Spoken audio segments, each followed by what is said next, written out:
medio de la academia he ido un poco involucrándome con lo que corresponde a la arquitectura ancestral. Lastimosamente hoy en día, si nosotros googleamos, porque siempre estamos predispuestos al internet y buscamos la arquitectura ancestral como concepto, no existe, ¿no? Simplemente nos muestra los complejos arqueológicos de Tiwanaku y muchos otros más que son andinos, pero trabajado así en relación a la vivienda, lastimosamente no existe. En México y otros países que toman tal vez tan en serio su raíz y su esencia cultural, sí están trabajando dentro del ámbito de la arquitectura.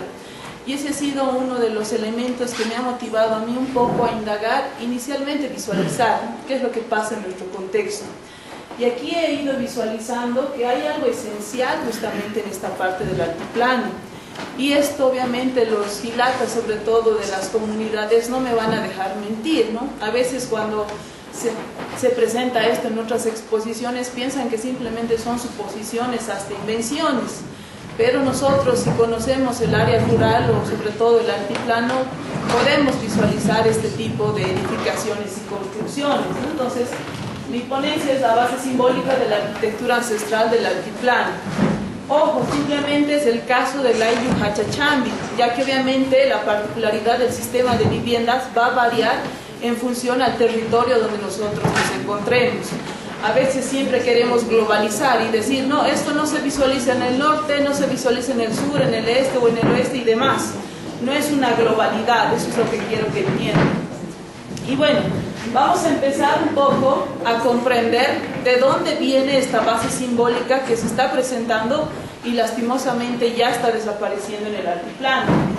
Estoy tomando inicialmente la vivienda Huancarani, que es obviamente varios años antes de Tiwanaku.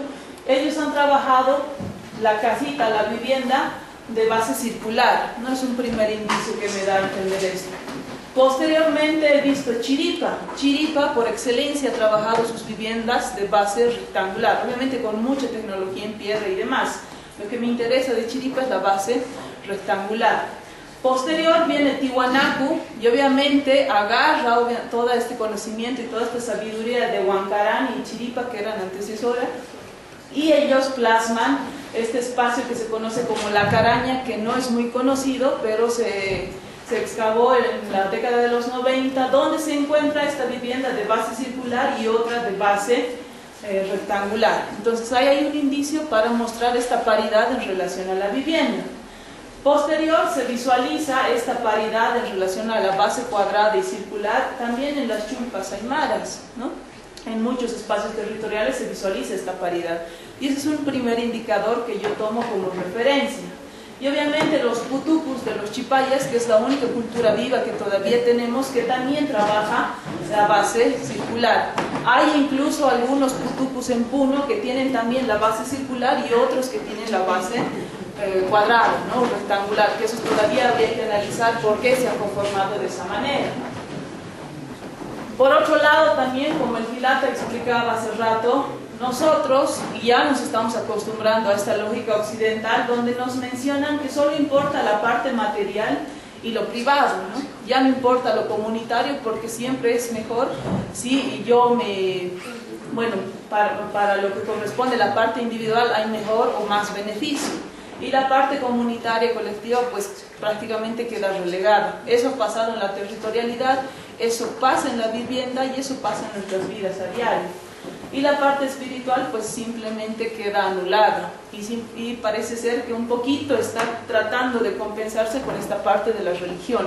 Pero la espiritualidad dentro de la lógica andina sabemos que es mucho más que eso, porque todos los seres tienen vida, no solo nosotros como seres humanos. Entonces hay la diferencia de lógicas y alcances y limitaciones de las dimensiones culturales. Civilizatorio occidental, por un lado, que nos marca lo privado y lo material como lo único que existe, y el horizonte cultural ancestral que nos marca la totalidad, ¿no? Es mucho más amplia e integral. Y como les mencionaba, es un gráfico de Simón Yampara quien menciona, ¿no? Nosotros, para entender el Suma Camaña, deberíamos entender que no solo existimos nosotros, la parte central, el mundo de la gente, sino sabemos que dentro de la lógica andina aymara quechua, todo tiene vida, las piedras, el agua, el viento y todo lo que existe, y obviamente los animales, las plantas, ¿no? Con los que convivimos, no solo vivimos, sino convivimos con ellos. Y aparte de esa convivencia con estos dos mundos, también convivimos con el mundo de las deidades, ¿no? El mundo interestelar inclusive. Y el Urajpacha, el mundo de la tierra, que gracias a él nosotros también existimos, ¿no? Y obviamente hay una serie de Ainis, pero que no vamos a explicar porque no es el tema en específico, pero que tiene que ver con la ritualidad con cada uno de estos mundos. Pero lo importante de este gráfico es entender, ¿no?, que no solo existimos nosotros de manera antropocéntrica, sino también existen los otros seres con los cuales convivimos. Y eso me llega un poco a aterrizar en lo siguiente, ¿no?, ya para comprender la arquitectura ancestral en tierra particularmente, y eso es lo que tenemos que poner bien en alto acá. Nuestros ancestros, nuestros abuelos y abuelas han trabajado en tierra por excelencia, no por precariedad, sino porque tenían una lógica mucho más superior a la de nosotros hoy en día. Creo que muchos de nosotros hoy en día, gracias a la modernidad, anhelan tener un edificio grande, un edificio en ladrillo, en hormigón y demás, porque obviamente eso nos marca la modernidad. Lastimosamente en la academia, Guido no me va a dejar mentir, eso es lo que nos muestran, ¿no?, para hacer las composiciones arquitectónicas modernas, actuales, postmodernas inclusive, nos marcan ya ese rumbo. Y nunca nos dan a un poco conocer, ni siquiera investigar qué pasó, cuál fue la lógica de nuestros abuelos y abuelas, de nuestros ancestros para plasmar su arquitectura. Ni siquiera la conocemos. Entonces aquí ya nosotros marcamos que la lógica y el sistema de viviendas ancestral tenía una lógica convivial inicialmente, ¿no?, porque no solo era para un ser humano. Si nosotros analizamos hoy en día la vivienda, ¿a qué se ha reducido? A tener simplemente un departamento donde ni siquiera se puede tener animales, ¿no? Y tal vez con suerte se logre hacer vivir algunas plantas, porque ni siquiera tenemos acceso al sol, ¿no? Entonces son muchas dificultades que están dentro de la arquitectura. Y ahí nosotros entendemos que el sistema de viviendas ancestral pues no había sido solo para la gente, sino para los animalitos, para las plantitas o otra variedad de vegetales. Y obviamente ahí está la tierra y también las deidades, y vamos a ir viendo. Y lo más importante, ¿no?, esta arquitectura ancestral hecha en tierra, porque hoy en día también hay movimientos que están en pro de la construcción en tierra, pero lastimosamente acá en Bolivia estamos muy débiles, ¿no? En otros países sí están muy fortalecidos, pero nosotros estamos todavía en pañales. Se convierte en un instrumento para la recuperación de la memoria de los antepasados. Es uno de los aspectos más importantes, ¿no? La tierra es nuestra esencia. Y también, ¿por qué construyen en tierra nuestros ancestros? No era porque les decía hace rato, ¿no?, precariedad o simplemente porque no podían hacer algo más, sino porque tenían altos conocimientos ecológicos. Si nosotros analizamos qué es lo que pasa hoy en nuestras ciudades, todos construyen con ladrillo, hormigón, estuco y demás materiales industrializados, y estos no se degradan con facilidad. En cambio la tierra vuelve a la tierra, ¿no?, y no afecta nada, no afectan a los cultivos, no afectan a los ríos y demás. Entonces ahí se puede notar que tiene mucho conocimiento ecológico, y obviamente son o generan un impacto positivo en el medio ambiente porque no generan escombros. Ahora, ya para entrar en el tema particular de las bases simbólicas, yo he tomado como referencia inicialmente a esto que inició Thérèse Cassange-Boyce, que fue una investigación que se hizo en la década de los 80, donde él había indicado que la parcialidad territorial se dividía en el Urkusuyu y el Umasuyu, ¿no? Ya nos da a entender que el territorio no es cualquier porción de tierra, sino hay una parte del territorio con carga de energía masculina y otra con carga de energía femenina. El Urkusuyu, la parte masculina, y el Umasuyu, la parte femenina, ¿no? Y ese fue un gran aporte para la comprensión de la territorialidad andina. Simón Yampara también maneja esto, y en ese gráfico ya lo menciona, y él incluso hace las comparaciones con los textiles andinos, ¿no? La tari, la chuspa, que son prácticamente cartografías, ¿no?, que ni siquiera sabemos leerlas lastimosamente. Como decía, el urku masculino y uma femenino, la paridad en el territorio. También tomo en cuenta lo que Javier Lajo en la década de ya posteriormente a los 90, en los 2000, inicia, y en una parte de su libro del Capañal menciona como Pachamama y Pachatata, y esto refuerza obviamente lo que yo estoy trabajando, lo que corresponde a las islas de Amantani, donde encontró estos centros astronómicos en los cuales nos podemos ver que uno tiene base circular y otro base cuadrangular, ¿no? Entonces el circular lo asocia a Pachamama, que sería lo femenino, y lo cuadrangular a Pachatata, que sería lo masculino. Incluso él menciona y dice, ¿no?, la presencia de esta tipología par, cuadrado y el circular, el paterno y el materno, lleva a descubrir el significado simbólico particular de cada uno. Nos conduce a entender su simbolismo relacional o vincularidad, vínculos de complementación, porque estamos en paridad, y proporcionalidad entre las dos figuras geométricas, como si fueran fórmulas simbólicas para entender la complejidad en su conjunto. Entonces eso es lo más importante que yo estoy agarrando de Javier Laje. Y acá llego yo, ¿no?, con el valor de la cosmoconvivencia andina, la arquitectura cosmobiótica, donde en esa imagen ustedes pueden ver esa paridad. Siempre están juntitos, por lo menos en los espacios y el territorio donde todavía existe, siempre están así juntitos, ¿no? Y eso me da a entender la existencia incluso de la masculinidad y la feminidad en relación a los abuelos y a las abuelas. Incluso he denotado algunas particularidades que ahorita les voy a compartir. Entonces, estas viviendas ancestrales aymara que he dicho sobre todo, y la casa, la esencia de la casa, tiene esa base, una de circular y otra la cuadrada, ¿no? El círculo en aymara le denominamos el muruku, y el cuadrado el taru, ¿no? Por eso sale ahí el muruku taruuta, ¿no?, que es lo que estoy trabajando. Y este estudio se lo realizó en el sur de La Paz, que acá se menciona, acá está en esta parte, ¿no?, del sur, cerca ya a Oruro. Puedo ampliar bien el ratón. Acá, ¿no?, un circulito morado ya. Ese es donde está abundando esta tipología. Ya no importa. Ahí, ¿no? Es donde está abundando esta tipología del sistema de viviendas. Y un poco parece ser que también es por la cercanía con lo que corresponde a los chipayas, ¿no?, que están muy cerca en relación a Oruro. Esta significación simbólica de la feminidad y la masculinidad nos da esta esencia de la lógica o la estructuración del diseño arquitectónico de la vivienda. El muruku y el taruta pues prácticamente representan a la mujer y al varón, ¿no? Como les digo, acá hay otra fotografía donde vemos, ¿no?, uno de base rectangular y otro de base circular, y esa paridad se visualiza en todo el sistema de viviendas.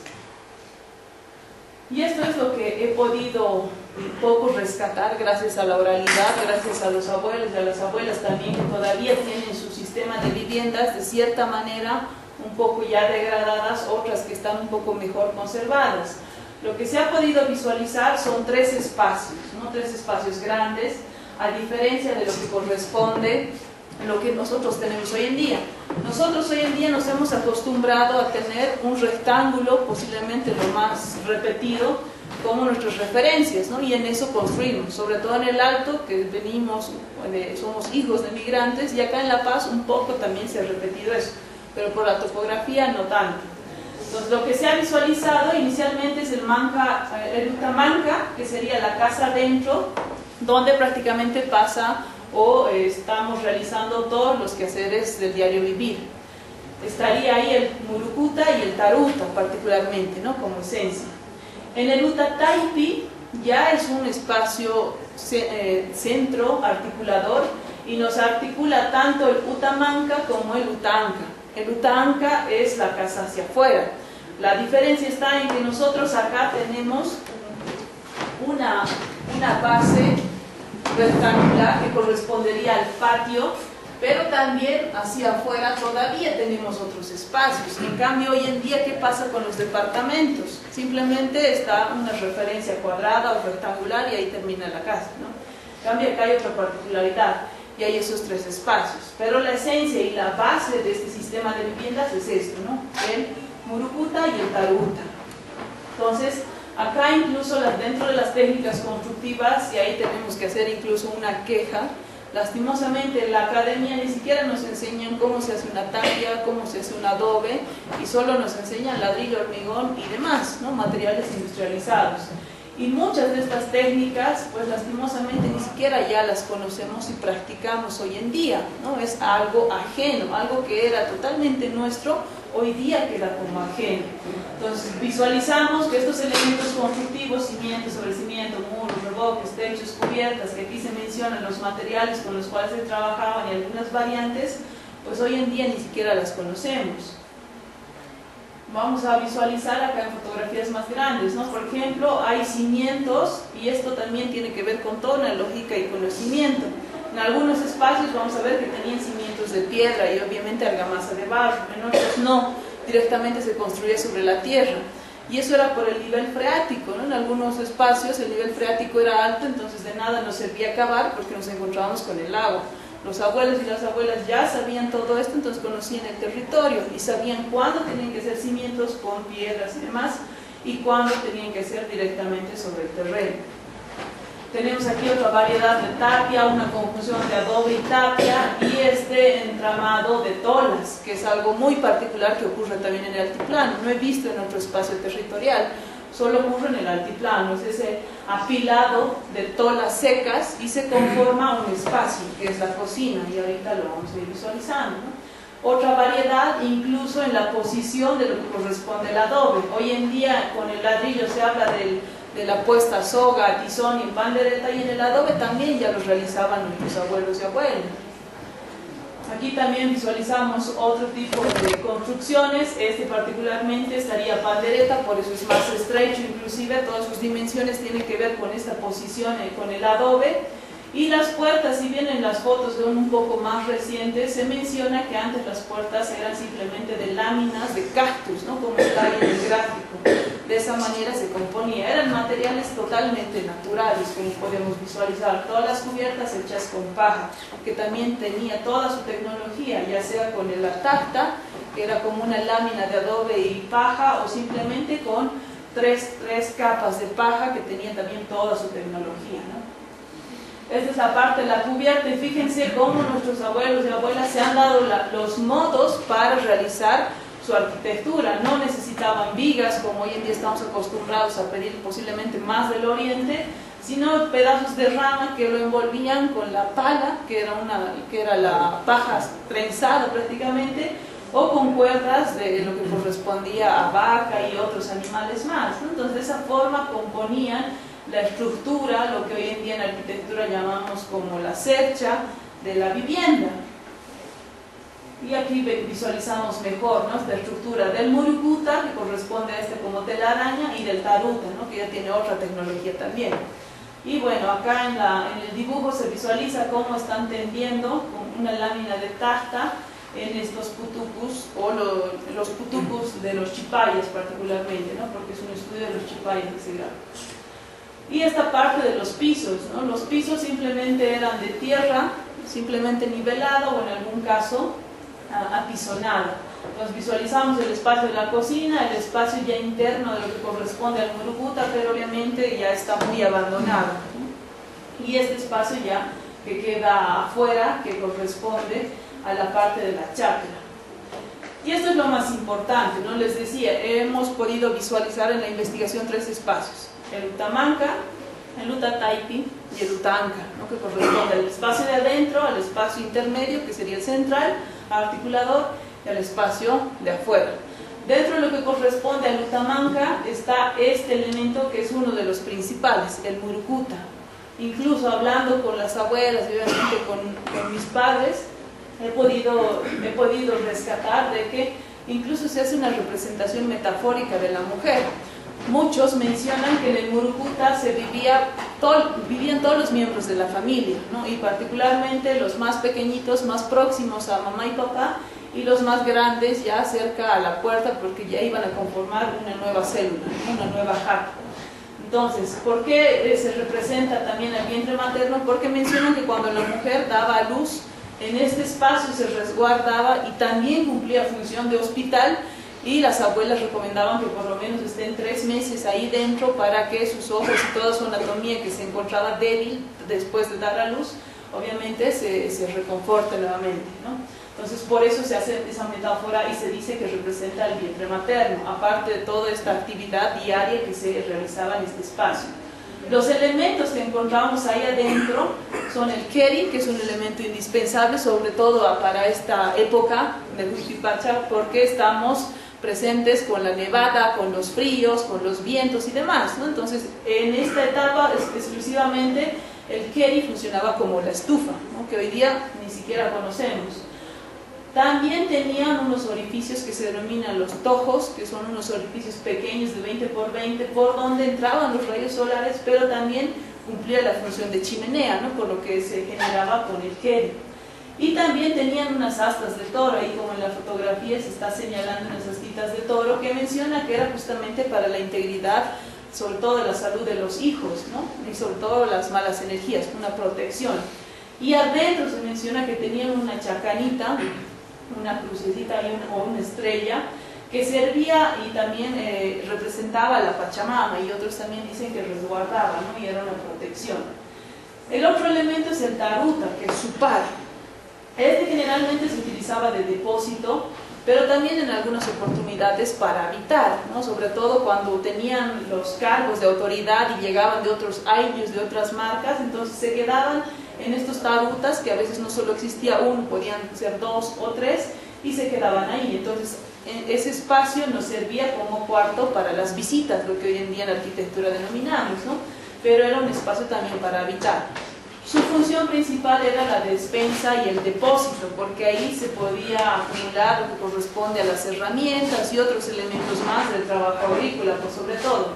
También tenían los tojos, que son estos orificios arriba de la puerta, y la chacana, ¿no? Y en algunas instancias seguramente las astas de toro. Pasamos acá al espacio central, ya hemos pasado el Utamanca, el espacio de adentro, el Utataipi, que corresponde al centro de la casa, y uno de los espacios más importantes es el Angatuku. Y hoy en día se habla bastante, por ejemplo, de los cholets o de la arquitectura andina, que habla tanto Freddy Mamani, y está incluso ya en el mundo circulando. ¿Por qué el patio es tan importante? Incluso acá vemos estas viviendas o estos espacios coloniales o postcoloniales que tienen unos patios grandes, ¿no? Y eso tiene que ver también con toda la historia de este sistema de viviendas.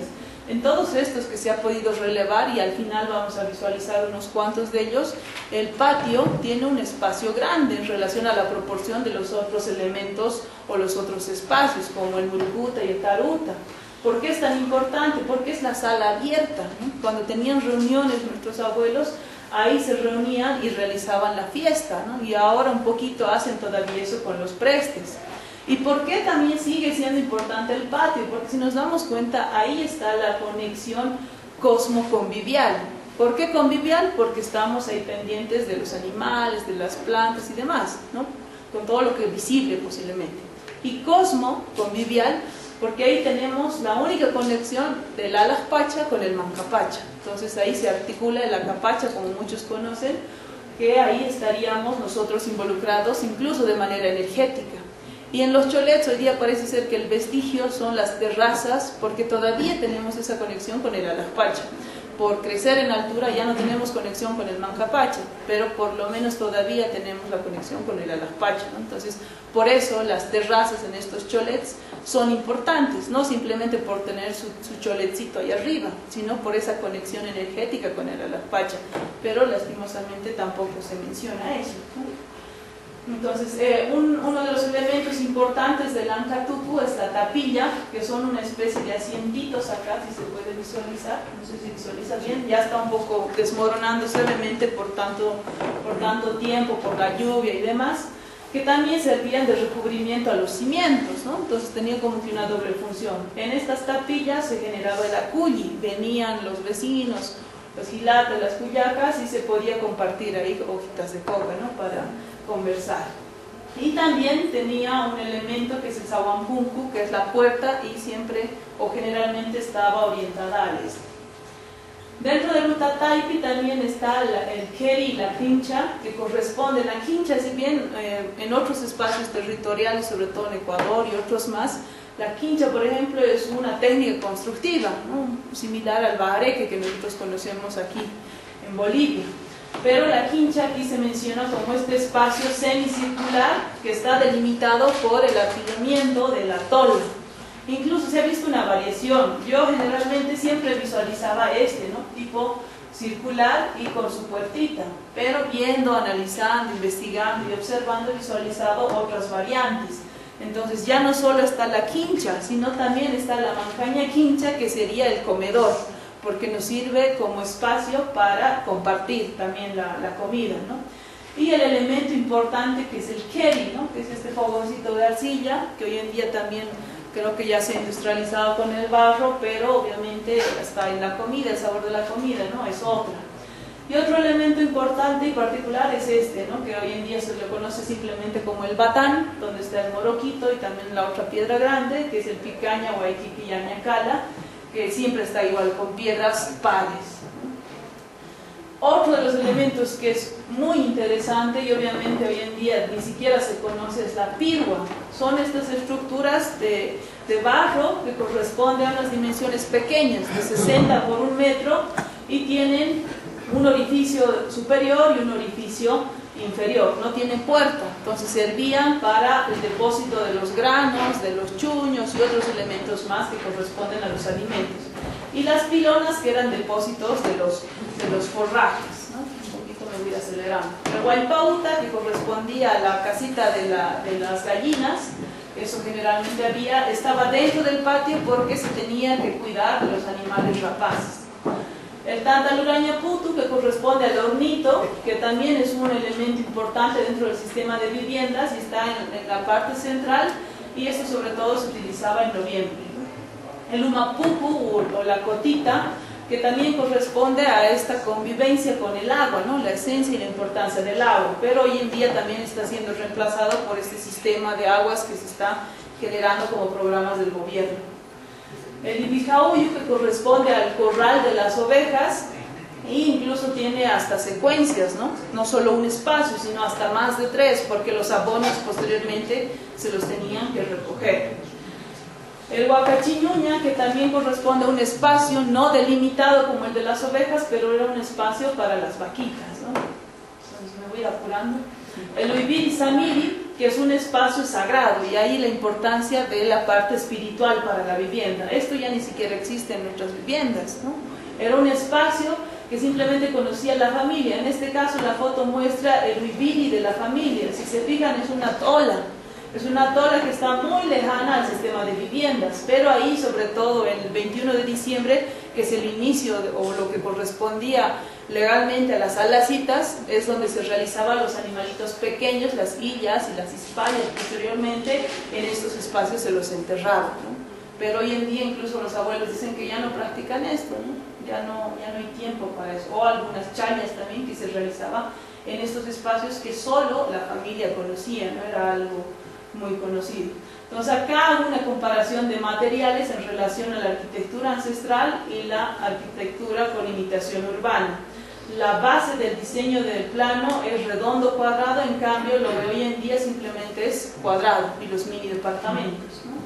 Entonces lo más importante también que he podido ver en esta lógica del sistema de vivienda son estas 3 fases del sistema constructivo, que hoy en día sigue todavía practicándose, aunque un poco de manera oculta gracias a los albañiles, ¿no? La primera fase es la chaya autacalta, que es el permiso que se solicita a la pacha para que no ocurran accidentes y demás, que hoy en día también se realiza eso, sobre todo en edificaciones grandes. La segunda fase es el aculli, ¿no? Como ahora nosotros estamos haciendo, y los albañiles todavía mantienen esto porque cuando llegan a la obra acullican. Vuelven del almuerzo, acullican también, ¿no? Y es porque ahí están decidiendo qué es lo que van a hacer con la obra. Y eso se realizaba obviamente en familia, porque antes no había albañiles, ¿no? No se pagaba, sino simplemente era un jaime. Y la fase 3, la chaya, es una tucuya que corresponde el permiso a la pacha para que acepte a esta nueva hija que era esta edificación, porque no era algo meramente material, sino era parte de la familia. Y si no aceptaba la pacha, pues podía tener tal vez algunos desgastes más pronto de lo esperado. Entonces, por eso hoy en día incluso existe la chaya en la techada, ¿no? Todavía pervive eso, pero tiene que ver con estas 3 fases que se ha podido rescatar. Pero lastimosamente ya totalmente desvirtuado, ¿no? Y bueno, aquí algunos planos, creo que por proyección no me ayuda, pero se ha podido relevar en estos planos el murucuta y el taruta como la base, y ahí está, ¿no? En la fotografía, la cocina que les menciono, la quincha, que hay como un espacio importante, y esta es una recreación virtual que se está realizando, pero en alguna instancia no se puede reconstruir tal cual porque no podemos suponer, ¿no? Sino simplemente poner lo que existe, y eso también nos dice la conservación consciente. Este es otro donde nos muestra la pirua, nos muestra el hornito, y bueno, lastimosamente el plano no se visualiza bien. Esta es la reconstrucción donde podemos visualizar los distintos espacios del Ibijauyu, ¿no? Y la lógica. Y aquí lo que corresponde a la quincha. Este es otro planito donde podemos visualizar la cotita, el hornito y la pirua también, ¿no? Entonces ahí se visualiza también la importancia del Ibijauyu, las dimensiones, la proporción en relación a la habitación que corresponde para las personas. Esa es la reconstrucción también que se está realizando de lo que existe actualmente. Tenemos aquí otro ejemplo, incluso este es muy particular porque corresponde a dos hermanos, y acá en la fotografía, si se visualiza bien en la fotografía del medio, don Fausto, que era el propietario, está realizando la reposición de la cubierta, ¿no? Incluso ahí ha challado con sangre para que no ocurran accidentes en la reposición de la vivienda.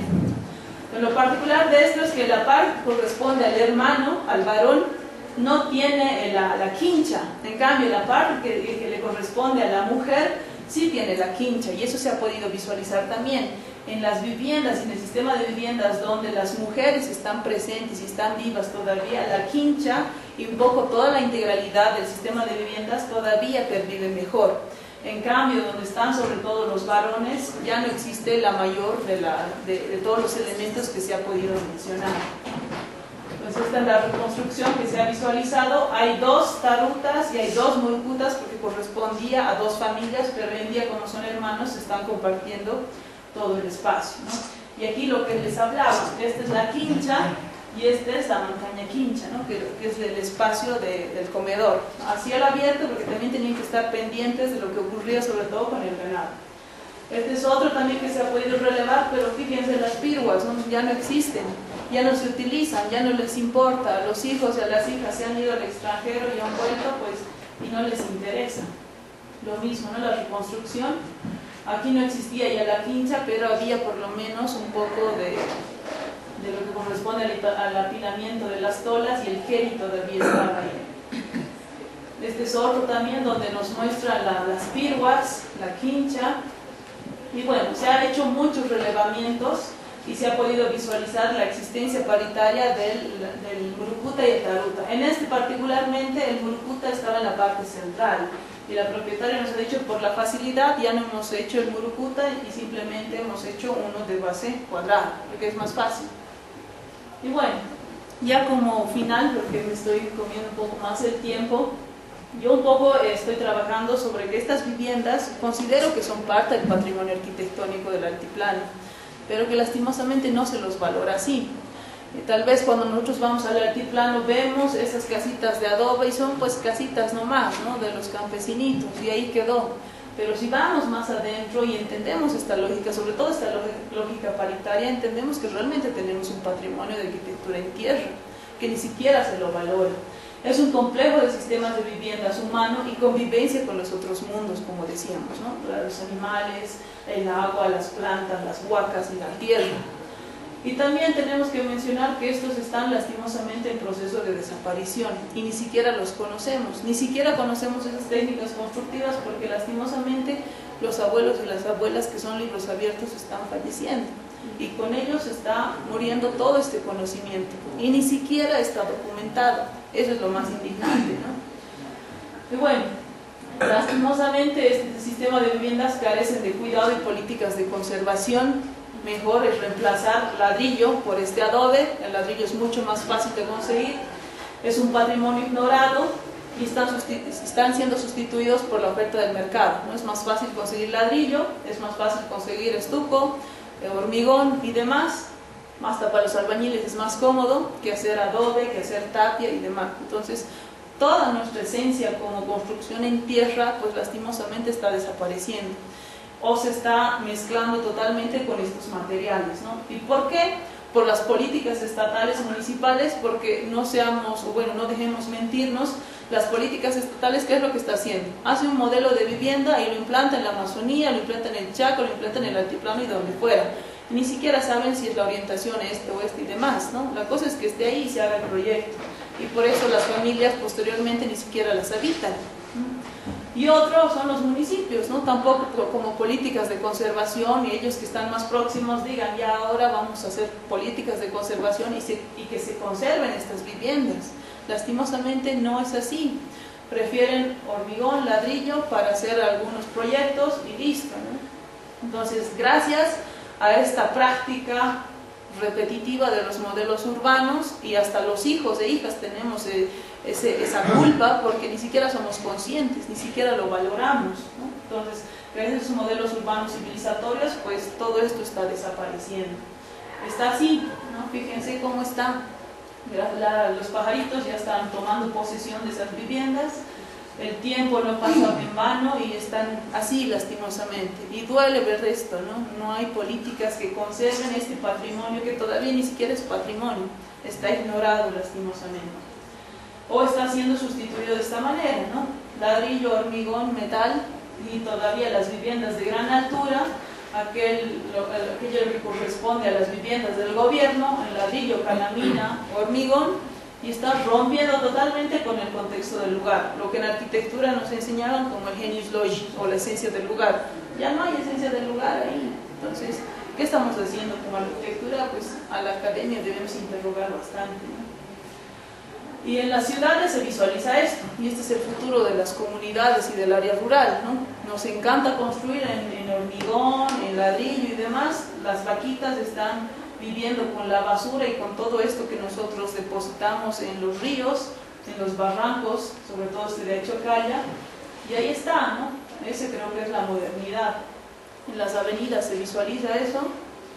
Esta es la carretera Oruro, una carretera internacional, que incluso ya está siendo rebasada con los escombros y la basura que nosotros, humanidad racional, moderna, generamos. Este es otro también, ¿no? En todo el Alto y en la ciudad de La Paz, en los alrededores, es triste ver todo esto. Y peor aún cuando se va ahí y se siente el olor fétido. Como nuestros animalitos, nuestros ríos, la tierra, tiene que convivir con nuestra modernidad, lastimosamente, ¿no? Eso es la modernidad. Eso es todo. Gracias.